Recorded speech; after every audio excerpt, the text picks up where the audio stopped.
মানুষ তো একা থাকতে পারে না। অবশ্যই আছে। অভিনয় দক্ষতায় নিজেকে অন্য উচ্চতায় নিয়ে গেছেন জয়া আহসান, হয়েছেন 2 বাংলার জনপ্রিয় অভিনেত্রী। রিয়েল লাইফ দূরে রেখে রিল লাইফ নিয়ে এগিয়ে গেছেন জয়া, এসেছেন আলোচনায়। নন্দিত এই অভিনেত্রী আবারও আলোচনায়। কলকাতায় দেয়া এক সাক্ষাৎকার তাকে আলোচনায় নিয়ে এসেছে। এবার অবশ্য ব্যক্তিজীবন নিয়েই খবরের শিরোনাম হয়েছেন তিনি।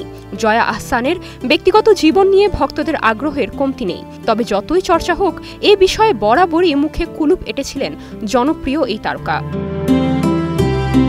সিনেমার প্রচারে কলকাতায় অবস্থান করছেন জয়া আহসান। সেখানে এক সাক্ষাৎকারে কথা বলেছেন গোপন প্রেমের সম্পর্ক নিয়ে।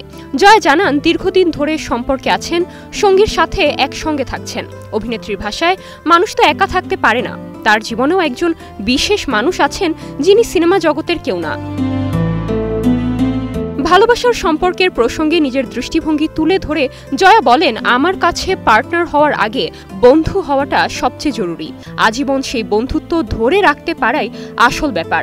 আমি অনেক ভ্রমণ করি, দীর্ঘ সময় শুটিংয়ে ব্যস্ত থাকি, তবু তিনি কোনো অভিযোগ করেন না, বরং সবসময় সমর্থন দেন। এই মানসিকতা বিরল। বিয়ের প্রসঙ্গে জয়া আহসান ওই সাক্ষাৎকারে জানান, আপাতত বিয়ে নিয়ে সিদ্ধান্ত নেই, তবে বিয়ে করে একসঙ্গে থাকার ধারণাকে শ্রদ্ধা করেন। অতীতের সম্পর্কের তিক্ততার কারণে বিয়ে নিয়ে জয়া আহসানের মধ্যে এক ধরনের ভীতি কাজ করে বলেও জানান তিনি। এর আগে অভিনেতা ফয়সাল আহসানকে ভালোবেসে বিয়ে করেছিলেন জয়া। 13 বছর সংসার করার পর সে সম্পর্কে ভাঙন ধরে শেষে 2011 সালে আলাদা হয়ে যান দুজনে।